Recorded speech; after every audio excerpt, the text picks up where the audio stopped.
शिव महापुराण की कथा कहती है, यदि राहु है, केतु है, शनि है, मंगल है, बुध है, शुक्र है, शनि है, आपको कोई भी ग्रह परेशान कर रहा है, आपके जीवन में कोई ग्रह अगर अनिष्टकारी है, आपके जीवन में अगर कोई ग्रह अनिष्टता प्रदान कर रहा है, तो निवेदन है शंकर के मंदिर में जो कलश लेकर आप जाएं, जल लेकर जाएं, उस कलश में मात्र अक्षत के 2 दाने डालकर ले जाएं, मात्र 2 अक्षत के दाने। जैसे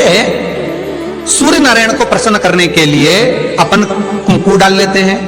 हल्दी डाल लेते हैं जल में, या चने की दाल डाल लेते हैं जल के अंदर। सूर्य नारायण को प्रसन्न करने के लिए हमने चने की दाल डाली, कुंकू डाला, हल्दी डाली, और कभी कभी सूर्य नारायण भगवान से बहुत जरूरी काम है और वो कार्य हो ही नहीं रहा है, या तन पर कोई रोग हो गया है, तो उसको मिटाने के लिए कई बार हमने भगवान सूर्य को अर्घ देते समय सफेद फूल भी डाला है, कभी लाल फूल भी डाला है। उसी तरह भगवान शंकर से निवेदन करने के लिए, हमारी ग्रह दशा सुधारने के लिए जल के पात्र में 2 अक्षत के दाने, अक्षत भी पूर्ण अक्षत, पूर्ण अक्षत, खंडित नहीं, पूर्ण अक्षत भगवान शंकर को समर्पित कर।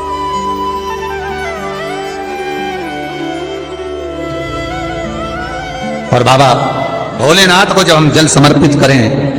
तो राहु, केतु, मंगल, शनि, शुक्र, बृहस्पति जितने ग्रह हैं सब अनुकूल हो जाते हैं महाराज, सब सारे अनुकूल। ये उसके लिए जो बच्चा पढ़ने में कमजोर हो, जिसका विवेक काम नहीं कर रहा हो, जो बच्चे की बुद्धि विद्या अध्ययन में नहीं रमती हो, लगती ही नहीं हो, महाराज तांबे के कलश में जल लीजिए, उस जल में अक्षत के 7 दाने डाल लीजिए। तांबे के कलश में जल हो, जल में अक्षत के 7 दाने, ये जो 7 दाने अक्षत के आप डालेंगे, जो बच्चा पढ़ने में कमजोर हो, विद्या में कमजोर हो, या बुद्धि या विवेक से कमजोर हो, मैं उनके लिए भी कहूंगा जिनकी बुद्धि काम नहीं करती, जो मानसिक विकलांगता के प्रति, या कई लोगों से मैं निवेदन करूंगा कि मान लो आज आपका मन शांत नहीं है, आज आपकी बुद्धि शांत नहीं है, आज आपका चित्त शांत नहीं है, आज आपका विवेक शांत नहीं है, बहुत क्रोध आ रहा है, चिड़चिड़ प्रवृत्ति हो रही, घर में अच्छा नहीं लग रहा, परिवार में बात कर रहे हो और मन शांत नहीं है, मैं उनके लिए भी कहूंगा कि जो भगवान के मंदिर जाते हो और मंदिर में जाकर उनको चित्त ना लगता हो, भगवान के मंदिर में पहुंचकर उनको मूर्ति का दर्शन कर ठीक ना लगता हो, वहां पर भी उनको श्रेष्ठता नहीं लगती, उनके लिए भी कहूंगा चावल के 7 दाने जल के पात्र में डाल लीजिए, और मात्र 5 पुष्प सफेद जल के पात्र में डाल लीजिए। दुर्वा के 3 बट, एक लंबी सी, यहां तो अभी दुर्वा नहीं है, पर एक लंबी सी जो दुर्वा होती है, दुर्वा में 3 गांठ पड़े, लंबी डंडी होगी तो 3 गांठ अपने आप आ जाएगी, 3 बट वाली दुर्वा उस जल के अंदर डाल लीजिए, और शंकर के मंदिर में जाकर उस जल को समर्पित कर दीजिए। जल समर्पित करना है, ये वाला जो जल चढ़ाएंगे आप शंकर को, जैसे शिवलिंग सामने है और जल का पात्र अपने हाथ में है, तो उल्टा जल चढ़ाएंगे, ऐसे आपकी ओर मुख करा हुआ कलश भगवान शिवलिंग पर आप चढ़ाएंगे, उल्टा चढ़ा, इस तरह से, ऐसे नहीं चढ़ाना है उसको, इस तरह से चढ़ाना अपनी। मात्र 15 से 20 मिनट में जिसकी चित्त वृत्ति रमती नहीं हो, शांत नहीं हो रही हो, बुद्धि चित्त ना लग रहा हो, 15 से 20 मिनट में अंतर आ जाएगा, आपका हृदय चित्त प्रसन्न होगा। और बच्चों से निवेदन है, विद्या में कमजोर है, जिनकी विवेकता विकलांगता की हो, बुद्धि काम ना कर रही हो, वो जल चढ़ाने के बाद कटोरी में वो जल झेलकर उस जल का पान करना प्रारंभ कर दीजिए महाराज। 5 दिन 7 दिन पियो, आपको खुद आराम लगना प्रारंभ होगा। भगवान शंकर पर रक्त चंदन चढ़ता है, भगवान शंकर पर पीला चंदन चढ़ता है, और भगवान शंकर पर कंकु, कुंकू, रोली नहीं चढ़ता। क्यों? क्योंकि भगवान शंकर के चरण में जब चोट लगी, कुंदुक का प्रहार करते समय कुंदुक चरणों में जाकर गिरा, माता ने वर मांगा भोलेनाथ से, बाबा आपके तन पर जो आज ये रक्त देखा है कभी ना देखो। शंकर भगवान ने वर दिया, आज के बाद मुझे रक्त ना चले। इसलिए कुंकू, रोली,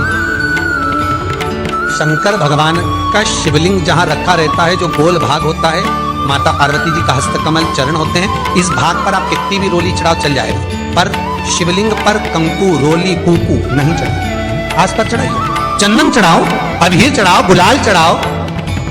जो चढ़ाना है शिव को समर्पित करो। भगवान शिव कुंद के ईश्वर हो गए। शास्त्र कहता है जिसको रोग सताए तो एक कलश जल में थोड़ा सा शहद उंगली में शहद लेकर ओम लिखकर कुंदकेश्वर भगवान का नाम लेकर किसी भी शंकर के मंदिर में जल समर्पित कर दे। थोड़ा सा जल किसी बेलपत्र के नीचे चढ़ा दे, उस जल को नैनों से लगाकर घर लेकर आए, थोड़ा सा घर में लाकर घर के दरवाजे पर उसको जल से बिंदी लगा दे या त्रिपुंड बना दे, उस घर से रोग बीमारी दूर हो जाती है। साहब कुंदकेश्वर का नाम। लोहे से ताकतवर, जम के बोलो, अग्नि, अग्नि से ताकतवर पानी, पानी से ताकतवर मनुष्य, और मनुष्य से ताकतवर बीमारी जो अच्छे अच्छे को निकल जाती है। कितने शूरमा, कितने शूरमा इस भूमि पर पैदा हो गए और मर मर के चले गए। कितने ही। मनुष्य से ज्यादा ताकतवर है बीमारी, और बीमारी से ज्यादा ताकतवर है मेरा महामृत्युंजय, मेरा देव आदिदेव महादेव, जो मृत्यु जय कहलाता है, जो मौत पर भी विजय प्राप्त कर लेता है और बीमारी को भी जीत लेता है। बीमारी महामृत्युंजय वो महादेव। हम कई बार कहते हैं अगर कैंसर जैसा रोग भी हो गया, बहुत बड़ी बीमारी हो गई, आपको नहीं सद रहा और कैंसर जैसा रोग हो गया, कहीं आप जाएं डॉक्टर को दिखाएं, मना नहीं है, और उसकी टेबलेट लेने से पहले इस महादेव के चरणों की टेबलेट जरूर लेना, उसकी औषधि जरूर लेना। एक बार जहां शिव और सती का विवाह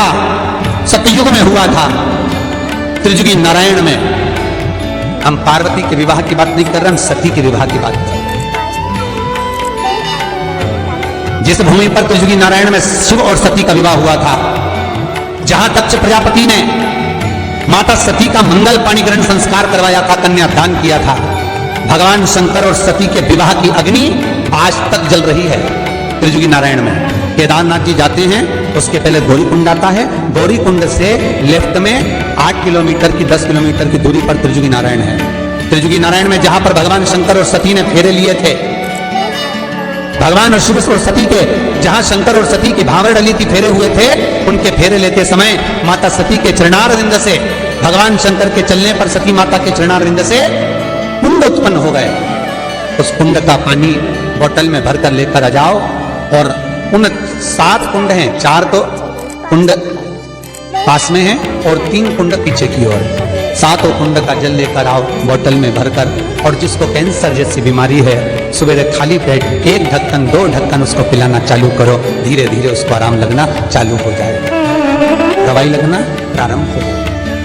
वो महामृत्युंजय कि अपने गमले की, अपने बगीचे की, अपने गमले की मिट्टी को निकालकर उसका शिवलिंग बनाकर पूजन करो, पर पूजन करो श्रावण। पार्थिव शिवलिंग का निर्माण हो, पार्थिव शिवलिंग का निर्माण कर उसकी अर्चना होना चाहिए।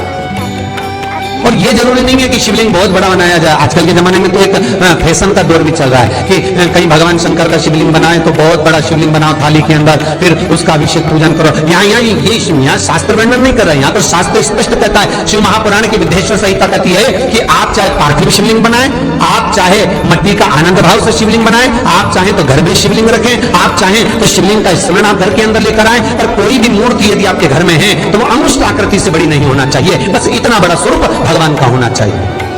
और मूर्ति अंदर से पोली ना हो, अंदर से ठोस होना चाहिए। क्यों? क्योंकि जो मूर्ति अंदर से पोली होती है वो घर को पोला कर देती है, घर में लक्ष्मी टिकने नहीं देती। तो कई लोग पूछते हैं गुरुजी अगर हम अंदर घर में हमारे मूर्ति है, पुरानी मूर्ति और पोली है, तो उसका क्या करेंगे? उसका करेंगे क्या? तो कुछ नहीं करना है, उसको कहीं रखकर नहीं आना है, उसको कहीं ठंडा करना नहीं है, उसमें केवल इतना करना कि मेन जो आता है, जो भगवान का श्रृंगार करते हैं तो उस पर जो चिपकाते हैं मेन, वो मेन उसमें आप डाल दीजिए, उसमें भर लीजिए और मूर्ति को ठोस कर दीजिए। श्री शिवाय नमस्तुभ्यं, श्री शिवाय नमस्तुभ्यं, श्री शिवाय नमस्ते।